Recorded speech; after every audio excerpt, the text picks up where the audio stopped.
Salut à tous, j'espère que vous allez bien. Je suis en train de finir de monter une vidéo et je viens de réaliser que autant dans ma tête il y avait eu un vrai cheminement derrière tout ce projet là, autant j'en ai jamais trop parlé sur la chaîne. Et je me suis dit que j'allais donc vous faire un petit facecam avant de la poster pour vous expliquer un petit peu d'où ça vient.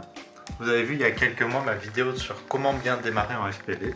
Il se trouve que moi ça fait déjà un petit moment que je m'y suis mis et c'est vraiment une passion de fou, et c'est même au-delà de la passion puisque pour moi c'est devenu maintenant une source de revenus puisque je suis pilote professionnel et qu'on me contacte régulièrement pour des projets en drone liés au FPV. J'ai fait pas mal de plans en drone pour de la fiction et pour du musical d'ailleurs. Si vous avez vu le dernier clip de Caris qui s'appelle Hallyday, vous avez vu mes plans en drone et vous les verrez probablement dans le prochain clip d'un rappel qui s'appelle Uzi et qui m'a contacté justement pour des plans FPV. Et du coup il se trouve que je me suis vachement intéressé à des méthodes pour encore améliorer la qualité d'image de ces drones là, puisque dans les faits c'est quand même juste une GoPro 6, 7, 8, 9, c'est pas mal du tout, mais c'est clair que c'est pas terrible non plus. Et j'en suis donc arrivé à l'idée de m'assembler un Cinelifter.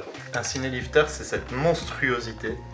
C'est un drone FPV qui accueille des hélices de 7 à 10 pouces et qui est capable de transporter des caméras de cinéma comme la Blackmagic Pocket ou alors encore la Red Komodo. Alors je vous dis que j'en ai construit un, mais je réalise qu'en fait j'en ai fait deux. Bref, tout ça pour dire que monter un Cinelifter aujourd'hui c'est une vraie galère parce qu'il y a très peu de documentation en ligne. Et du coup j'ai filmé l'assemblage, c'était le deuxième donc j'étais un petit peu rodé. Il y avait 6 heures de rush, c'était par contre vraiment interminable à monter.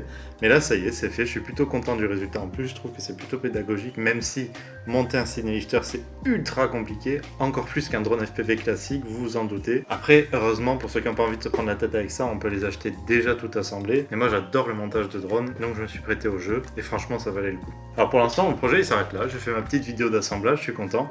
Maintenant, si vous avez envie que je vous en dise plus, que je prenne plus le temps de vous présenter comment ça marche, le genre d'image qu'on peut en sortir, n'hésitez pas à me le dire, ça me fera plaisir de vous faire du contenu là-dessus et puis ce sera l'occasion de se reparler un petit peu. Sur ces belles paroles, je vais aller faire voler cette énorme bête. Je vous souhaite un bon visionnage si jamais vous regardez le guide d'assemblage et puis je vous dis à la prochaine sur le QG des vidéastes.